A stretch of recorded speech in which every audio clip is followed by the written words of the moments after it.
Pindang Palembang ditetapkan sebagai warisan budaya tak benda konvensi UNESCO sebagai kemahiran dan kerajinan tradisional dari Sumatera Selatan. Penetapan warisan budaya tak benda Indonesia yang bertujuan untuk melestarikan, melindungi, mengembangkan dan memanfaatkan budaya Indonesia. Penetapan makanan khas Sumatera Selatan Pindang sebagai warisan budaya tak benda Indonesia makin membuat para pengusaha rumah makan Pindang di Palembang bangga. Ya, bangga sekali, soalnya kan kemarin kan cuma pempek aja kan, Pindang itu kan sebagai menu-menu makan siang, dan ternyata sekarang dianggap menjadi warisan budaya tak benda. Ini nanti kita ada inovasi baru lagi nggak untuk menu Pindangnya?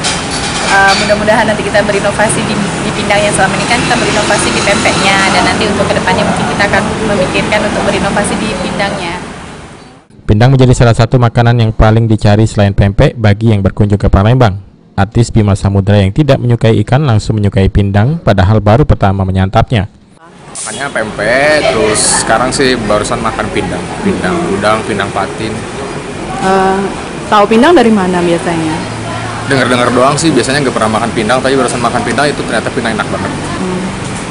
Ini udah kali keberapa datang ke Palembang? Udah sering, cuman kalau makan Pindang itu baru sekali, sekarang doang. Biasanya kalau makan milih-milih nggak sih? Saya milih-milih, soalnya nggak kurang begitu suka makan ikan ya.